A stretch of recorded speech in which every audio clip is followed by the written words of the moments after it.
Alright guys, how you doing? Welcome to another episode of Motivation Podcast. My name's Sean, and today's guest we have the owner and founder of Mindshift Experience. You get a hell of a story to tell us. Aye, Paul Elliott. aye. I hope I don't bore you too much, Sean. How you doing? All right? You good? Not bad, not bad. Brilliant.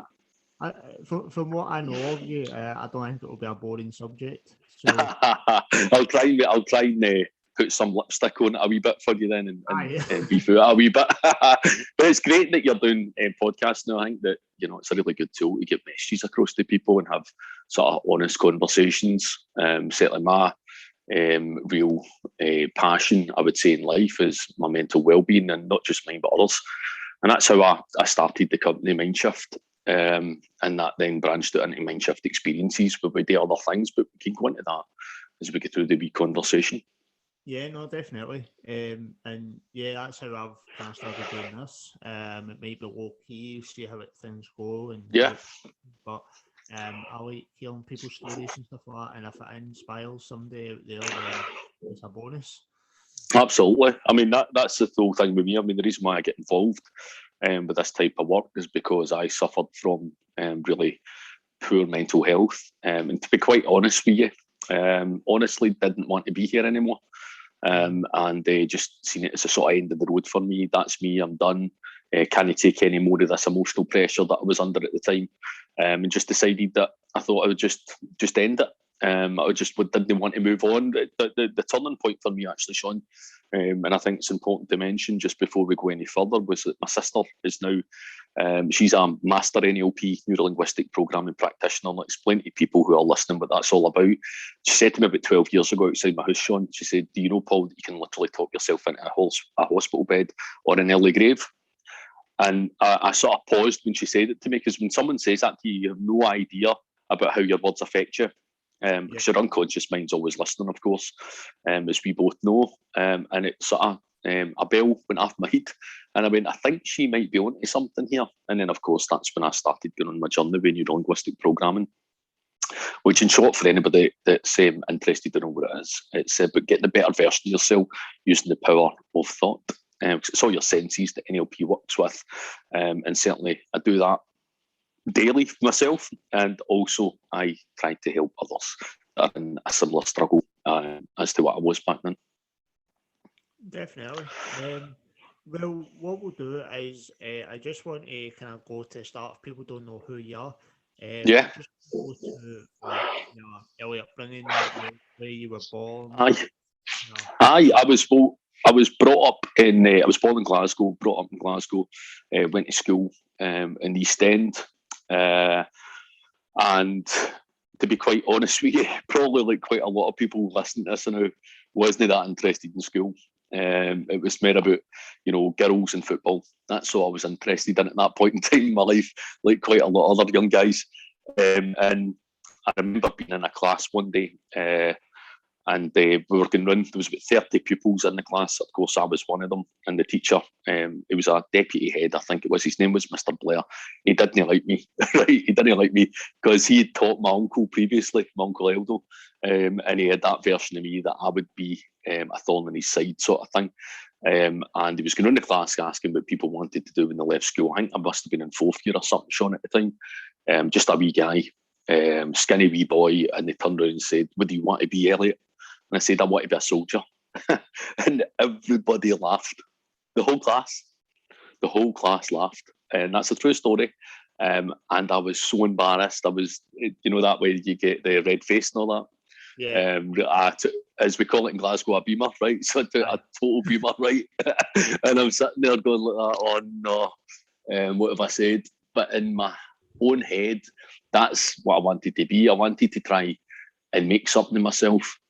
For my gran and granddad, because I was brought up, my gran and granddad, more or less from birth, but they looked after me and made sure I was okay, made sure I had nice trainers on and stuff like that to go to school with, and I wanted to make them proud. So after saying that, there was something in my head that was saying, I'm going to prove you all right. because you laughed at me.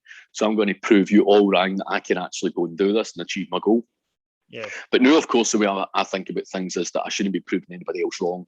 I need to be proving myself right, that I can achieve whatever it may be, rather than pointing the finger at other people and saying, well, I'm going to prove you wrong. Sorry, that's my door going again. Apologies. But I joined the military at the age of 17. Had never left home before, my wee gran and granddad. And I went away down for 6 months basic training. Which, to be quite honest with you, it was brutal. It was a real shock to the system. The first day that I got there, it was a place called Purbright. So anybody that's has been in the military and well know Purbright, they'll know it. So it's a pretty horrible place to go and get your induction into military life. Because up to the main gate, there's two big, massive soldiers. I can always remember this guy was about 7 foot in a DSA-80, and I'm standing there at 17. I just turned 17-year-old. I was skinny, right? I had nothing on me. And I went up to this wee guardhouse. And in the guardhouses, they've got wee slats. It's in case of attack or something like that. It's down in Surrey. And I had my hands in my pockets like that, and I went up to the wee bit in the wall, and I looked through and I went like, hello. And the guy's like behind the RP, regimental police, they call themselves. He looks out and he says, hello, who are you? And he says, my name's Paul Elliott, I'm here to join the army. He says, well, that's fine. He said, is it cold outside? I'm just wondering. And I said, no, it's not too bad. He says, well, get your hands out your fucking pockets then. Right? And I was like, what? I had family with me at the time, Sean, and they're all waving at me. They can't hear what's going on. And thank you, I'm having a good first experience, and it was hellish. So I was like, what have I done? And then he said, look, don't worry, one of the full screws will be around to pick you up, and they'll take you to your billet, barracks, whatever it is you're going to be staying in for the next 6 months. And it was this guy, Corporal Day, came round and he had this, it's called number 2s, basically. It's the smart dress wear, shall we say. You've probably seen them in parade and stuff like that. And he had this pace stick with him. The pace stick was used on the parade square, that I didn't know anything about, but he had the pace stick and he's just walking me around towards where the barracks were, where we slept, and he's just pointing at things with this pace stick and saying, that's a no-no. He's pointing at the grass, that's a no-no. He's pointing at vehicles, that's a no-no. Everything's a no-no. And I think to myself, Sean, what's a yes? What can I actually do here? And the answer to the question over that period of 6 months, not very much, unless you're told. You would march to the toilet, you would march to get something to eat. You probably not get time to get something to eat in the morning when you're getting screamed and shouted at 4 or 5 o'clock in the morning to go to bed. And you've literally got 10 minutes to go and get breakfast and get back and get the place cleaned up. And you would just constantly, and the term they would use back then was beasted. And that's what they would say. Everybody's getting a beasting, which is physical exercise. And it was absolutely brutal. Basic training is an eye-opener. I've got two of my young guys that I know just now that are away doing their basic training at the moment. I'm in contact with them, just giving them a wee bit of support through text messaging and stuff like that, wee video calls for myself. Just to advise them, that all the stuff that's happened to them just now is not physical, it's mental. It's all down to what lens are you putting on this? Homesickness, all that sort of stuff, feeling as if you're a failure, constantly being told you're doing something wrong. It really does break you down. And then, of course, for the ones who can, which I wasn't one of the ones that handled it mentally, I used to cry to sleep every night. It'd be a lot of physical fights. Imagine what it's like with young guys. It was 56 he started, and out of the 56, only 14 remained at the very end of the passing out parade. And a very, very small percentage of the people who passed out, who left, not passed out at the very end of the 6 months, they never left because of injury. They left because their mental wellness or well-being was sorely affected by what they were going through. So it was some time.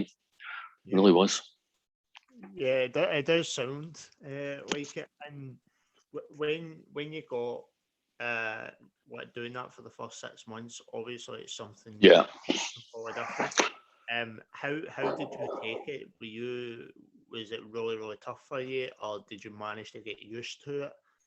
What was Nah, I never get used to it in basic training at all. I would write a wee note at the end of the night. I remember clearly, consciously remember writing a wee note saying, to whom it may concern, thank you for all your time and training. I'm handing in my notice. And then I would wake up in the morning and I'd wrap the bit of paper up and I would go again. Back then, it was 1993, Sean. There was no phones, there was no communication apart from phone box. And if you were lucky enough to get in the queue to phone home, then great. But that was few and far between as well. So you were cut off more or less from your whole reality of what you were used to. It was absolutely horrible and very debilitating, but it was all mental. And a big thing for me was homesickness. Just being 17 and never had left my mum, my gran and granda. I was definitely that. And then after moving from there, we went to a place called Princess Royal Barracks, which again is in Surrey. Princess Royal Barracks Deep Cut. And I don't know if you've ever heard of Deep Cut. It's a pretty famous place, infamous place, where 4 of my colleagues were shot when I was there. Right. And killed. Now, that was what I would always say is if you were ever going to take your own life, you'd take your own life at Deep Cut. Because what you were doing was you come out of basic training, you get a weekend off to go home, then you fly back again and you're straight into Deep Cut. And Deep Cut, Sean, is just a holding unit. So they're holding you there until they can get you a unit somewhere else, which was maybe Germany. I went to Germany after Deep Cut. But during that period of time, if you were, I always said, if you were ever going to commit suicide, you would do it at Deep Cut because you were day on, day off guard. The testosterone levels were really, really high. People were fighting each other constantly. It was just a horrible place. It wasn't a nice experience, Deep Cut. And of course, there was a BBC documentary for anybody who's interested. If you Google it, the Deep Cut murders, where the MOD were saying, I'm going to say something really controversial here, but the MOD were saying that soldiers killed themselves. But in actual fact, during the documentary, it was shown that the SE-80s were actually being pointed like that way, like pointing down towards the top of the skull, rather than if you were going to be doing it, as I thought about it many times when I was there, was just putting it under your chin or in your mouth. Why would you execute yourself like that? So I had an experience in one of the gates one night as well, where I called up the RPs and there was light shining through the woods, and because there was 9 gates at Deep Cut, it was absolutely huge. And it was shining through to me, and I called them up, and I thought I'd get absolutely hammered for getting them out of their beds at 3 in the morning.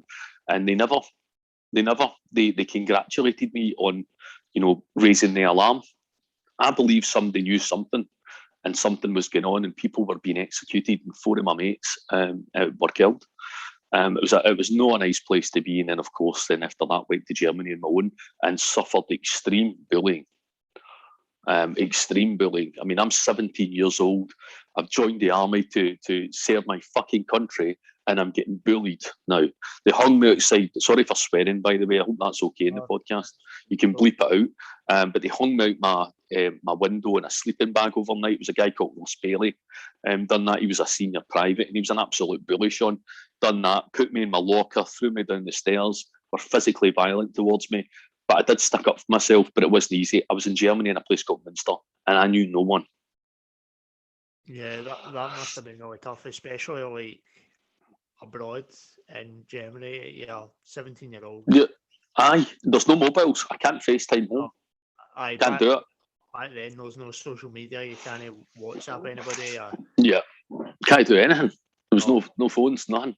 It was. I still have. I mean, I do practice now. A lot of breathing techniques, Sean, and I do wish the very best, even for the people who dislike me or people who have a grudge against me. I've been through divorce and stuff, Sean. I've not got everybody banging the drum for Paul Elliott. I used to do some really bad things, Sean. Yeah. So people know my story, know my history, and will probably look on that with a lens and say, well, the guy's an asshole.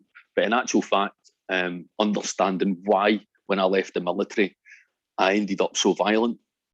I ended up drinking to excess, and just being a nuisance. Wasn't a very nice person to be around. And it's understanding, what support was there for me, because if you get me in a situation, you're sending me in tours of duty, you're sending me away with a gun, I've got to sleep with the gun. and then there's no emotional support when you leave the military. I've done a podcast myself with a guy, James Boardman, the man coach. He's down south. Great guy, by the way. He left the Marines. He was a commando. And I asked him that question. I said, look, what emotional support did you get? I think you only left in 2015 or something, Sean. He's like, absolutely nothing. Even to this day, the soldiers, you know, they take you in, they'll train you. All right, they'll pay you, they'll feed you, and they'll give you somewhere to sleep at night. But you're serving your country. And then after that, so they turn you into this version. They take away the Paul Elliott that we once knew, the young boy, 16 years old, and they transform him into this different person that if you give him an order, he's going to carry that order out without thinking about it. And then get me into civilian life again and trying to readjust back into maybe an office environment or something. How is that possible? Just to go from that to that and not have any emotional issues. So I did. I had extreme anxiety, didn't know which way to turn. And my only answer to things was to fight with people. And I took many beatings, but I'd seen that as well as a bit of self-harming. It was almost like I was punishing myself. Yeah. Don't know if you can understand that, but you know, some people self-harm, of course, with drugs and stuff, and self-harm with, you know, I was doing it at that time. I was doing it with physical violence, yeah, and I was harming myself doing it.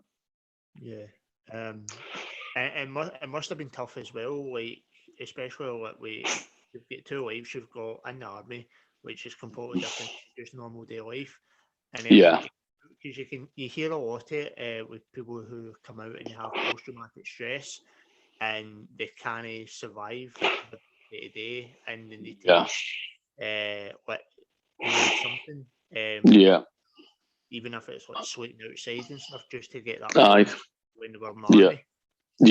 I mean, a lot of the guys, a lot of the guys that have been in the military will totally get what I'm saying right now. They'll be like, you're reminding me of what happened to me.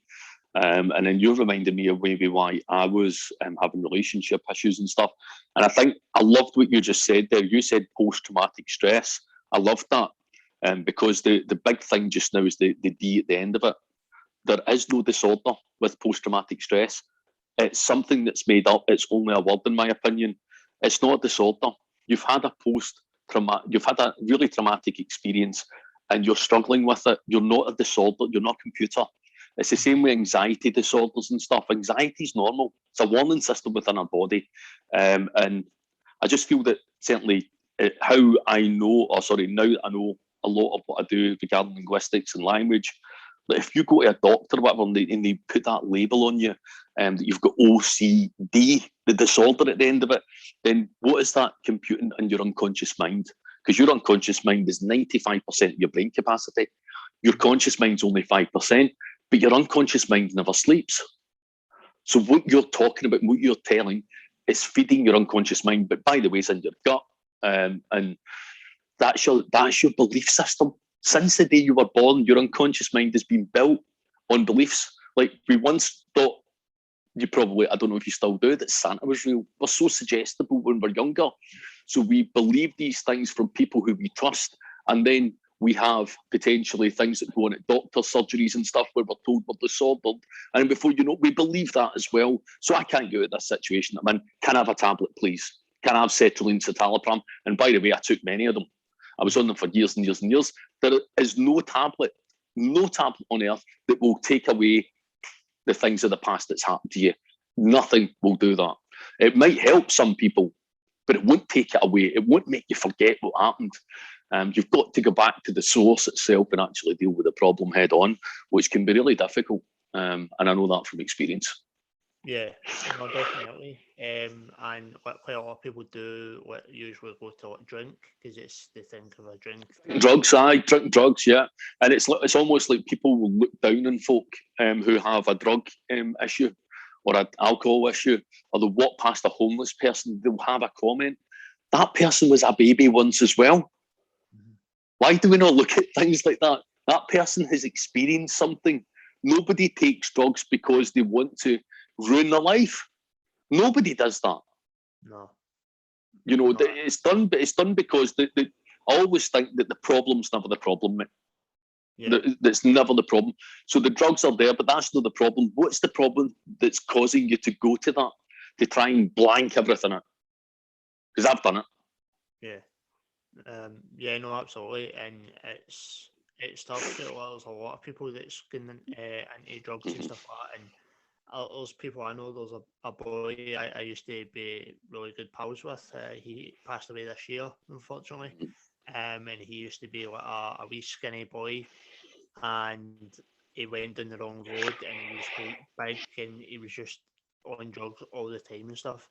And It's so sad. I mean, that really hurts me to hear that, because that's another life that's been lost that could have potentially been saved. What's been done to help these people? Sorry if I'm getting off on a rant here, by the way. I do apologise if I'm coming across that way, but I'm really passionate about it. Suicides are up 300% since the start of COVID. yeah, it's What's been done? I mean, I'm doing my bit. You're doing your bit. Motivation to change. You're doing your bit. You're trying to raise awareness. We're doing our bit.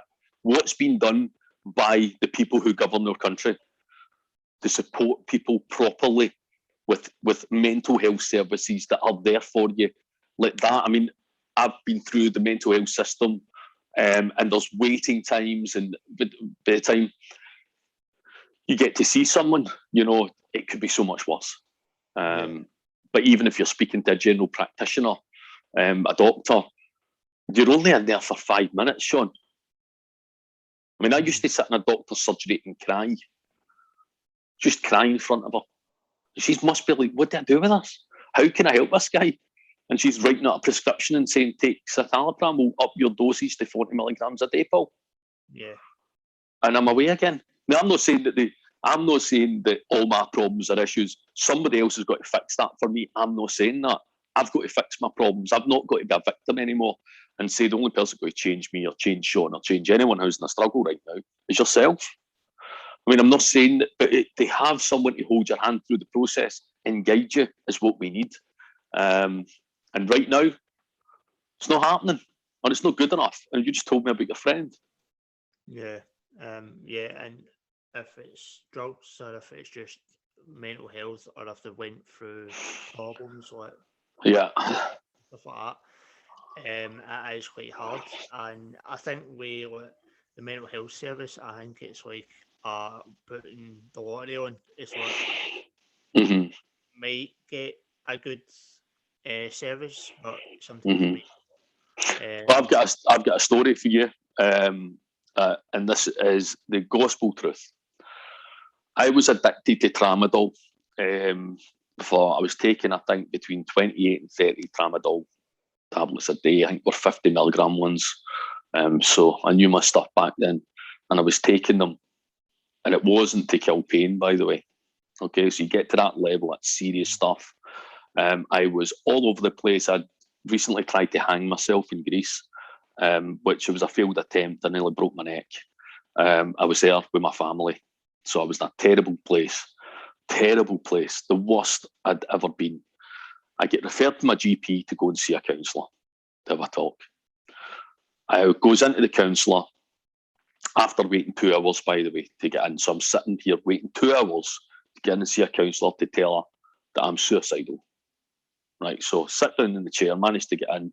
The female in front of me says, can I take your name and all the rest of it? And I said, right, okay. She says, why are you here?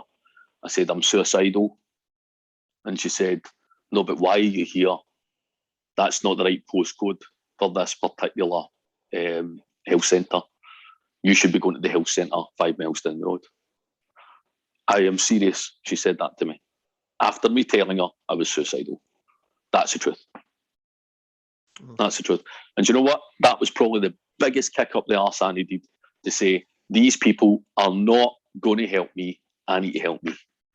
I need to do something about this. And that's when I went on my journey and I started changing the way I spoke to myself and started viewing things differently. Because the things we look at, if we look at them with a different lens, they change. If we take that victim mentality to whatever we're doing, it changes. And that's what whole NLP, neuro-linguistic programming, does. Neuro-linguistic programming is neuro's your brain. We've all got one, right? We've all got one. That's the neuro part. Linguistics is the language here. What you say, you become. There's no way around it, Sean. If you say you can't run a marathon, guess what? You never will. Last but not least, programming your unconscious mind, your gut. So neuro-linguistic programming, in order to program this to something different. Change the channel up here. Because when we're on that channel of feeling bad about ourselves or angry or being a victim, we can't progress. You can't develop forward. You're stuck in the mud. It's because of you I'm not where I want to be. My business isn't where I want to be. My relationship's shit because of you. And blaming everybody for what happened in my life, when in actual fact, I need to turn the gun on me now and say, well, what have I done to contribute to the demise of my situation? Instead of looking at other people and trying to blame other people for what's happening with me at that point in time. And as soon as I done that, and I started to go, hold on, I'm vulnerable. I'm not going to lie about this anymore. This is who I am. A lot of people didn't like it. A lot of people don't talk to me anymore. I'm okay with that. Genuinely, I am okay with that. And what I'll do is, and I think I was touching on it, Sean, just at the start of the podcast, was wishing these people kindness and love, even the ones that don't love me, because it will help me. That helps you as an individual if you can let it go. Sorry, Yeah. and you cut me. You can jump in at any moment. No, you're all right. 2 sets. I'm just trying to tighten up this mic. It's all right. It's a good mic you've got there, isn't it? It said this is I got it this week. Brilliant. Give me 2 seconds. Take your time.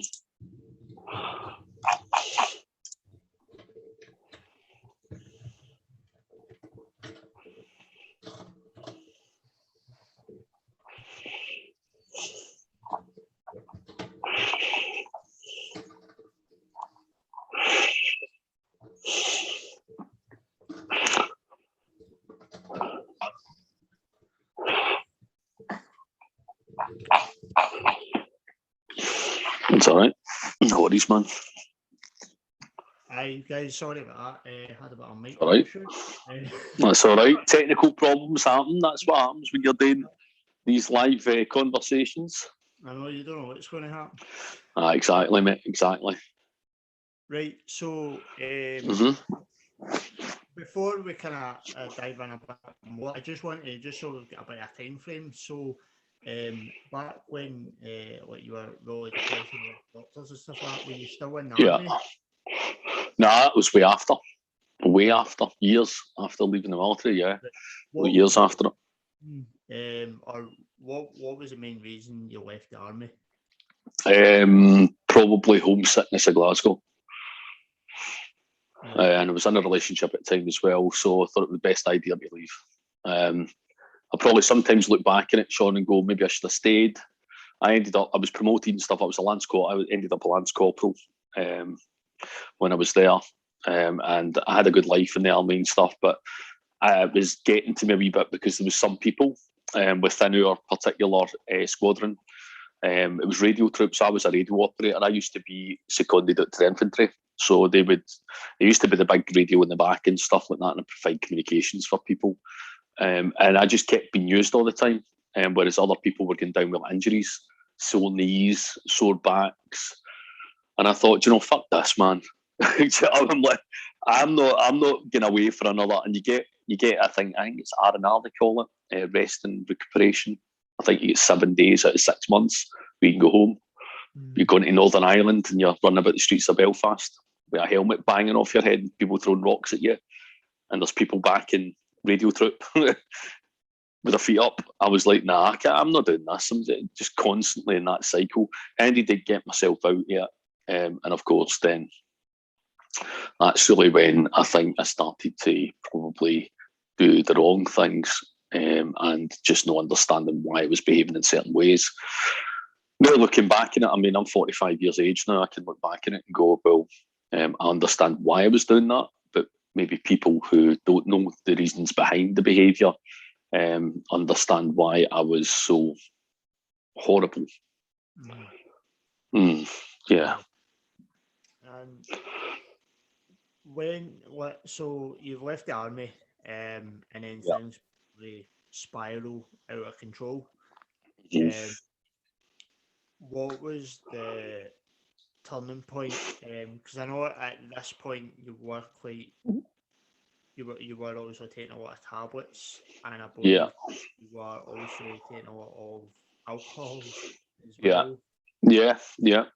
Did hmm that become just a source, or did that turn into an addiction I for was you? total addiction, 100% addiction. hmm Yeah, it was a behaviour, and I was getting into a cycle with it, and it was helping to numb what was going on in my life at the time.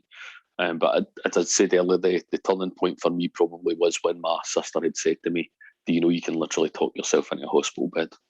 And Mm-hmm. then also the experience with the counsellor that day was just, I just, even to this day, I'm like, because a postcode says I should be in this particular health centre, you're not going to help somebody who's saying they're suicidal because of a postcode.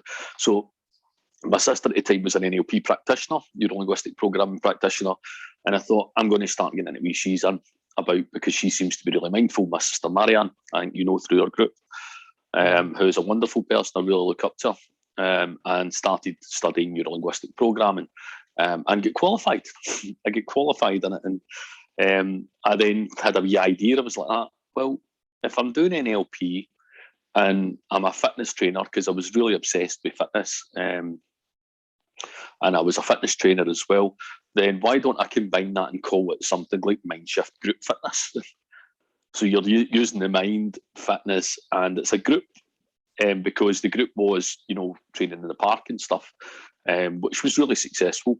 And then studied hypnosis, and the ways of your mind, the workings of your mind, and how important it is to understand your emotional brain, because hypnosis is just suggestion. Yeah. If I suggest to you, think about an elephant right now, then you're straight away, you've got a grey elephant in your head. That's suggestion. That's hypnosis. People think hypnosis is potentially, jumping about a stage, eating an onion, thinking it's an apple.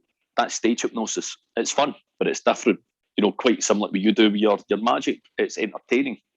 But what I do with hypnosis is understanding that there's two sides to your brain. We just cut my head down the middle, and yours, one side is intellect, the other side's emotion. Intellect does your mathematics, for example, 2 plus 2 is 4. But your emotional brain doesn't understand the difference between the 2 plus 2 or the mind shift on my jacket or that lovely house coat that you're wearing there. What it does is it always wins. So we always make decisions out of life. Sometimes, not all the time, but when we do it out of emotion, we tend to make the wrong decision. Or if somebody flashes the lights at you behind you, your intellectual brain says, don't react. Because if you react, something could happen bad. But the emotional brain kicks in. Before you know it, you're screaming and shouting, or you're at your car wanting to fight with somebody in a road rage incident. It's all to do with the emotional brain. But it's only suggestion. So when you're doing NLP, you're doing hypnosis, they really, really fit in well together. So studied that. And then, of course, myself and Zoe, we got together and we had an idea. And the idea was to call our business Mindshift Experiences, because we'd done all these things that were great for other people. But it was almost like an experience. And then we thought, well, why don't we do the firewalk instructor training?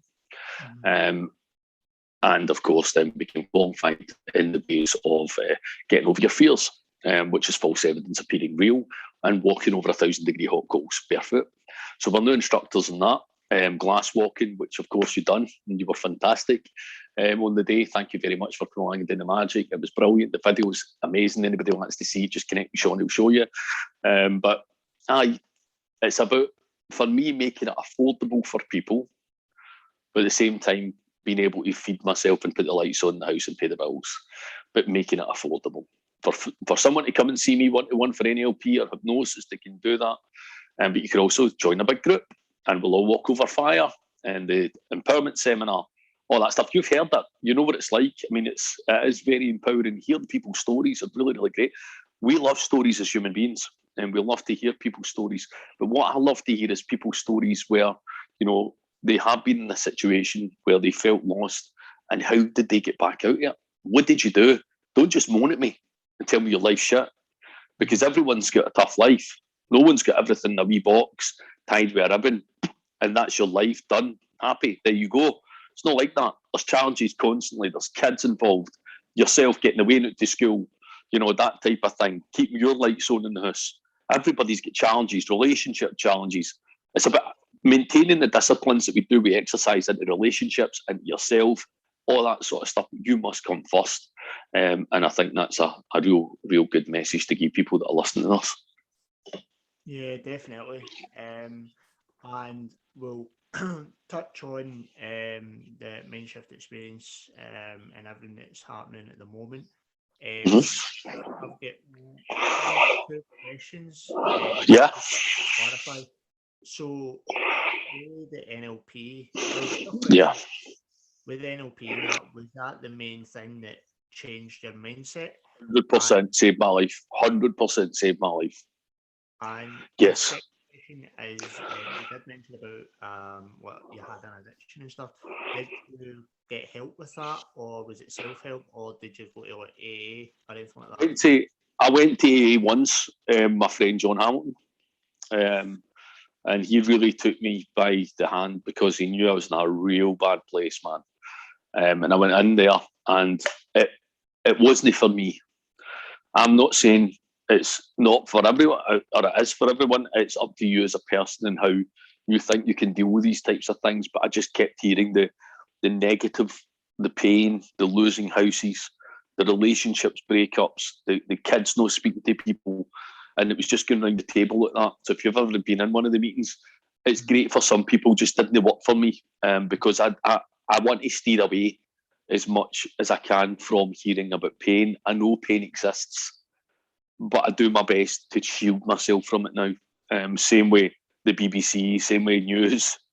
I don't hear any good news stories coming out of these places, so I tend to shield from it as much as possible. I've got to back myself up 100%, and if I'm listening to negative vibrations all day, eventually I'll become negative because I'm in about that. You are who you surround yourself with, and the algorithms in your phone and the people that you have. I unfollow people now at a drop of a hat. It only takes one comment, one negative thing, like a meme coming up and saying, I hate liars, for example. I seen one the other day from someone, I hate liars, they're the worst types of people. And underneath the comments, you're just attracting other people to put a negative comment in. Oh, I hate liars as well, they're the worst. And I felt like putting on, and I didn't do it. I held back. I went, has nobody here ever told a lie before? It's almost like it's a mirror reflection of yourself. If you're putting these comments on social media and you're being the victim, I hate liars, I'd be like, if you never told a lie, Sean, have you ever told a lie? Aye. I've told them.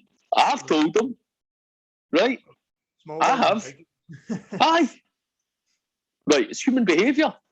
But it's almost like, let's gang up on folk. Stay in your own lane. What's happening in your life? Do you know what I mean? Deal with yourself. It becomes draining when you involve yourself with other people's situations. Oh my God. And before you know it, it brings your vibration down. And vibration is real. You can walk into a room with nobody speaking and you can tell something isn't right with no one talking, because the vibration, you sense it through your gut, through your unconscious mind. Listen to it. If it tells you something's not right, the chances are something's not right. Words, people can say anything. I love you. I love you. Does that mean that, is that real? 3% of your communication is done through the hole in my face. 3%, 97% of our communication is literally done through your body. So if you can see it and feel the vibration that something's not right and the energy's not good, there's a chance it's no good. Listen to the vibration. I would say is a wee bit of advice for people. It's a lot of really good knowledge coming from this, and it just one thing. How long has it been since you stopped drinking? Oh, years. Mm-hmm. Amazing. And mm-hmm. What piece of advice would you give someone if they're struggling with alcohol or drugs? Drugs and alcohol. No, there will be times I'll fall off the wagon. There will be times where, if you can think about it like this, I'm dealing with people and their real mental health problems and they're negative and I'm putting the positive energy into them, there will be times I'll fall down. I'm no perfect, very, very far from it. What I would say, anybody who's in the struggle with drink and drugs, prescription medication, that type of thing, is just think about it if you can, using your intellectual brain, and try your very best to take the emotion out of the situation. When you can pull the lever down a situation on emotions, I mean, we could do it with yourself. Something you've got going on in your life right now that is causing you emotional discomfort. Have you got something? Something happened a few weeks ago, so I'll go with that. Okay. Are you okay talking about it? Aye. What happened? My uncle Hugo passed away. Yeah. He was in the hospital. He was quite ill and stuff like that. Yeah. And one of the podcasts I did a few weeks ago, my phone went and it was my dad, and I just thought he needed some help or whatever else. And then I completely forgot about it, and then after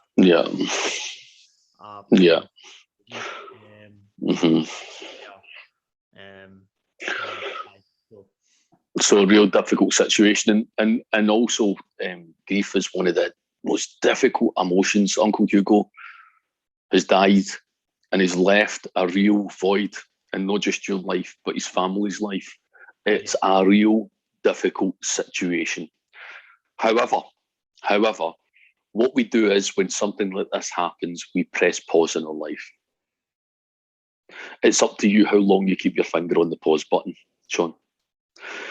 I know it's really, really tough. And you gave me a tough example here to give you advice on. But if you were to take the emotion completely out of the situation with your Uncle Hugo, and just imagine a lever, whatever the colour lever is, and you've got I always imagine mine is a big grey, long lever with a sort of snooker, a red snooker ball at the top with emotional brain written on it. And if I just pull that down now and make the noise, the sound, this is NLP, so it's pulling it down, using the imagination and pulling my emotions down, and they're off. If you only go on intellect now, you will know, and you'll know that he's no longer here. You'll know that he was in pain. You know that there was nothing you could have done about it. Mm-hmm. And how do you feel about the situation going forward now? It's easy for some people to turn around and say to you though, Sean, oh, well, listen, what would he ask you to do? He would want you to be a success. He'd want you to keep living your life, being the loving guy that you're. He'd want you to do it. But it's us that stop ourselves from doing that. It's us that stop it, because he's passed, but what would he want for you? He would want the best for you. So when you pull the emotions down on it and you look at only intellectually what you need to do going forward, what would that now be? With no emotions attached. Emotions are gone. Intellectually, what should you now do? I think as initially what you said is do the best thing for me, and initially realise that everybody does both. It's hard when somebody does. It's so difficult, yeah. I've lost my gran and granda. I've lost my brother. I've lost a lot of people in my life. My best mate died of an aneurysm. But I had my finger on the pause button when Paul Houston died, one of my close friends at 24 years of age in 2002. And I paused my life for about 5 or 6 years after that. I couldn't move on. I just keep on seeing him, his glasses and stuff. And even talking about him, it brings up my emotions. But I need to take my finger off the pause button, and I need to try and do it. Very difficult as it is, but as quickly as I can, so that I'm there not only for myself, but I'm supporting others through a difficult period of time. But I don't know, my experience of grief is that although you never forget the person, and you never will, you will always love him. It gets easier. Somehow it gets easier with time. Although you don't ever forget them. And when my wee granddad fell down the stair and banged his head on the coffee table and killed himself in an accident, it was horrific for me. That was my wee dad. He shouldn't have died. No, again, I was really young at the time. We did a day on the Swally. Are we getting violent, emotional, blaming everybody else? Whereas if I take the emotion completely out of the situation and only go in the intellectual brain, then I'm going to be doing the right thing. But if we act on emotion, we tend to find our life is a bit of a car crash. So we're thinking of him right now as we're having this conversation. We're sharing energy about your uncle right now. And he's with you. He's with you, Sean. And he's saying to you, it's time to take your finger off the pause button and do what's right for you first, but also you and your family. And never forget me. And that's the words he'll use for you. Yeah, no, definitely. Yeah. Thanks very much for that. Because not only for me, but I think a lot of people, it's a really eye-opener, and it does really make you think. It sometimes can come across as a wee bit, maybe, oh, that's heartless. No, it's not. This is about love. I love you, mate. I want you to move on. I want you to try and build yourself up. I want you, never forget what's happened, but at the same time, not allowing it to overrule where you're going in the future. It's like ask you the question, is the past real or is the past a memory? I think we've done this when we've done the glass walk. Is the past real? Is it a memory? I think they're both. I think the past is real, what happened, and it's also a memory. But sometimes with what happens in the past, the memory outweighs it, and it hangs down, and it pulls you down. So this is real. This is a conscious experience we're having right now. This is real. But what about 12 o'clock this afternoon? Is that real? Or is it a thought of the future? Thought of the future. It's only a thought of the future because 12 o'clock's not happened yet. So if you think about 12 o'clock differently, put a different lens at it and say, I am going to have a great day today. This podcast is going to be brilliant. I'm going to make motivation to change work. I'm going to be that brilliant magician that everybody loves. I'm going to do that. And when you change that language towards 12 o'clock, you get a different 12 o'clock. Whereas if you put the lens on it, I can't move forward in my life. Too much has happened. My uncle's died. No. Negative. What's 12 o'clock going to look like? Yeah. How you speak to yourself is so important. Linguistics, you can't out-trick the unconscious mind. It never sleeps. Our unconscious mind keeps us alive. You don't think about your hair growing. You don't think about breathing. You don't think about your heart beating, your small intestine working, your toenails growing. You don't think about that. We just think, oh, well, do you know that just happens? But it's done through your central nervous system at the back of your neck, connected to your brain. It's keeping us alive. But it never sleeps, ever sleeps. So what you're feeding it and what you're telling it every single day, you create a version. And that version is your unconscious mind. There it is. There's your unconscious mind now. Right? Can you change it? Can you get the neuroplasticity in your brain to change over a period of 2, 3, 4 weeks, 6 months? Yes, you can. Your neurons will fire differently. And you will create a different version of Sean. You will create a version of, sorry, this is sounding like an NLP session now, but you get what I'm trying to say. Whereas if your unconscious mind, your belief system, that drives you to destination. But if you're riding a bike like this, and you're on your bike, and you've constantly got your head like that, you're riding your bike, you're going to end up in the grass verge.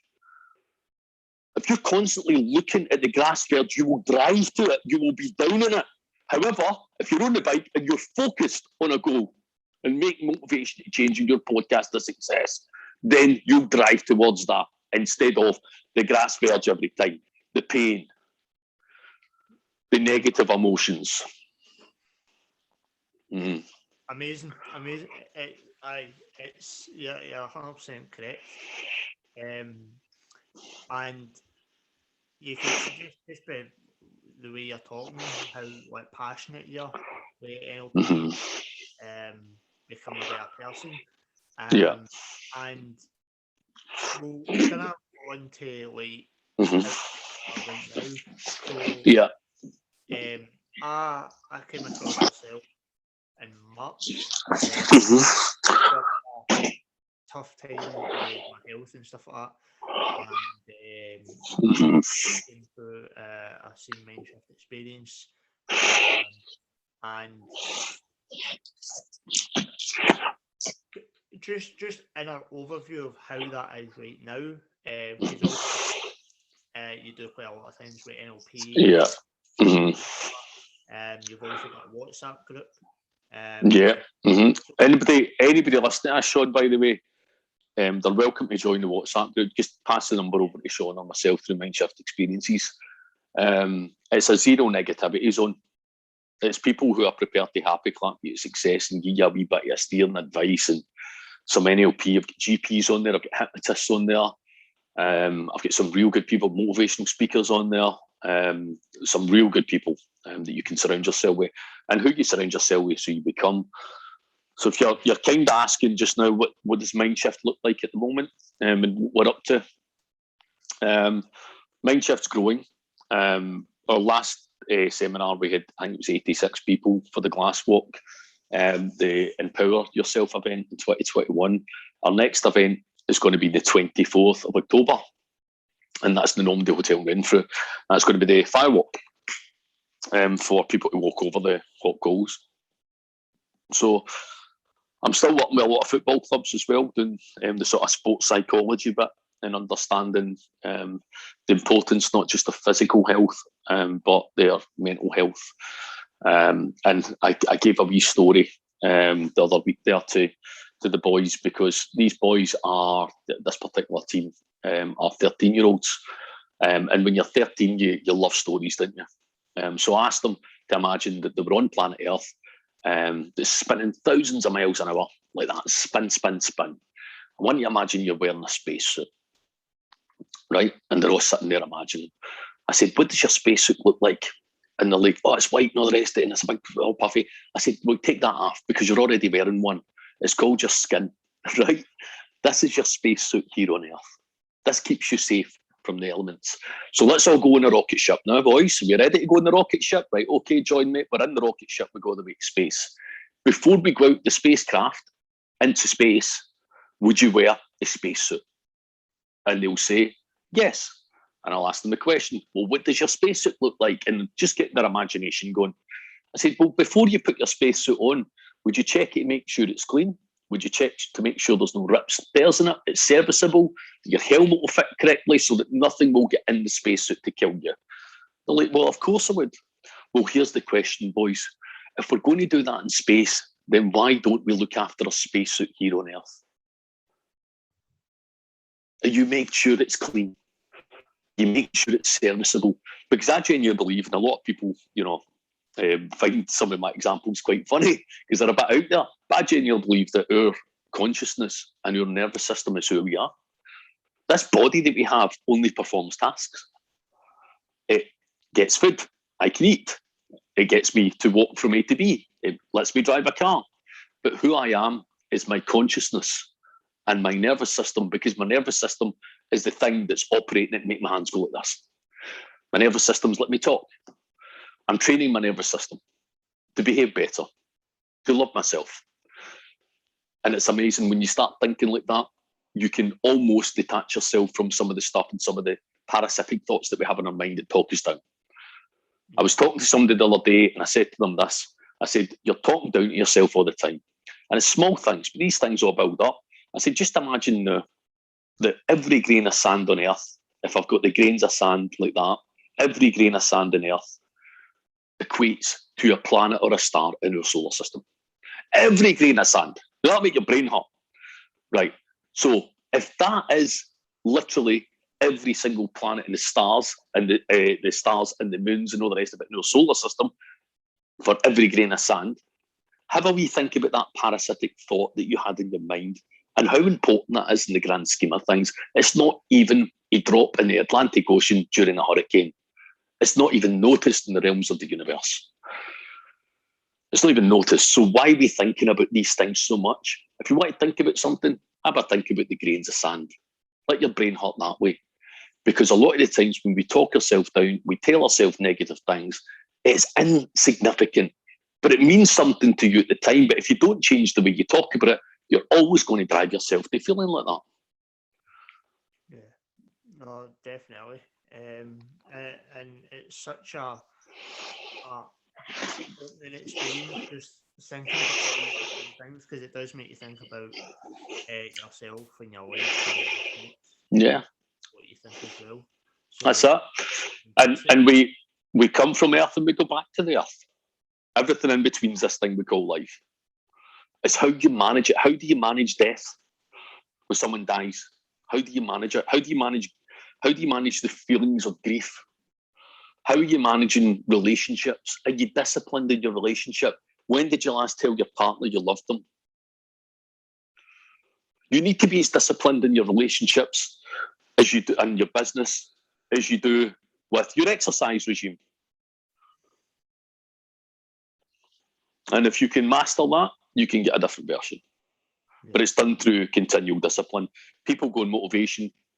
Motivation will only get you so far, but you need to be disciplined behind it. The discipline sits behind it. The desire and the discipline is the thing that gets you continually doing a repetitive thing, which changes the plasticity of your mind and gets the neurons firing differently in order for you to get a better version.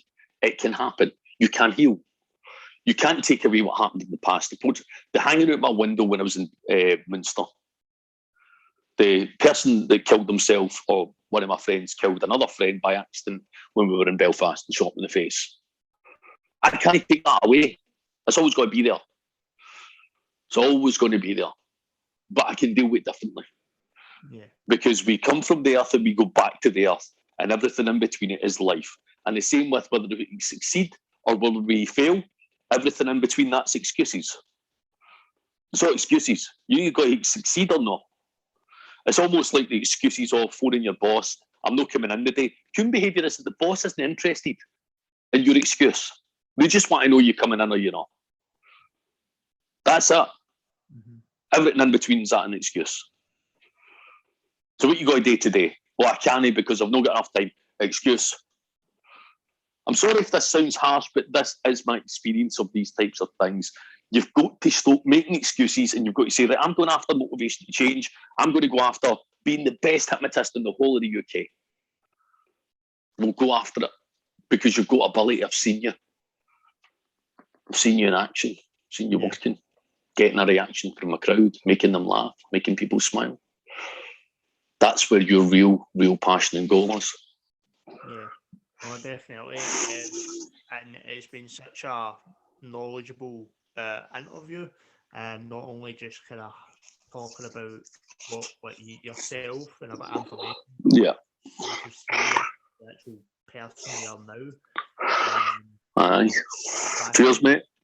Cheers. I really appreciate it. Definitely. Really appreciate it. I've got one or two things just before we wrap all this up. So what's next for Paul Elliott? What's obviously you've got walking, but what does the future look like? Next for me, I'm very much, honestly, very much want to sit in the background of Mindshift. I would rather Mindshift was the brand, so to speak, rather than Paul Elliott being the brand, because myself and my wife so we work hard together. I've been invited on radio. That's going to be coming up soon. There's going to be a TV interview as well happening. That's just to be confirmed, but due to COVID and stuff like that, there's not been an audience. So the particular show that I was planning to go on back in 2019, 2020, the start of 2020 had to be cancelled. That's going to come. I'm going to be doing like breakthrough weekends, that type of thing, which is proper NLP for people to come and do NLP with each other and remove the comfort zone completely. And of course, the empowerment seminars are going to be probably doubling in size, I would imagine, over the course of the next 6-8 months. So from having 80 to 150 people, for example, and then the firewalks as well. So we're going to be working with charities and stuff and raising some much needed funds for people who are less fortunate than ourselves. Amazing. And for anybody who may be interested in NLP, want to do the firewalk, want to get in touch with yourself, get coaching, where can they find you, or where can you get in touch with you? Well, of course, through yourself, Sean, no problem. But if you just go into Facebook and type in Mindshift Experiences, MIND Shift, all the one word, Experiences, you'll find me and my wife, so email there. All right. Now, I've got one final thing. No worries. A bit of a happy note. Yes. And it's a bit of fun. So I've done it the last couple of episodes. Good. Okay. We're going to play a wee game. Okay. What we're going to do is I want you to think of going out for a meal, right? Hmm. You think about at a table with three people. Now, Uh, I want you to tell me who those three people are that you would like to sit down and have a meal with. Now, Zoe, my wife, and my two kids, Aaron and Emma. that's probably the quickest answer I've had. It's true though. And I was going to say it could be anybody. It could be like it could have been past. It could have been living, famous. Anybody. Nah, definitely they three. 100%, man.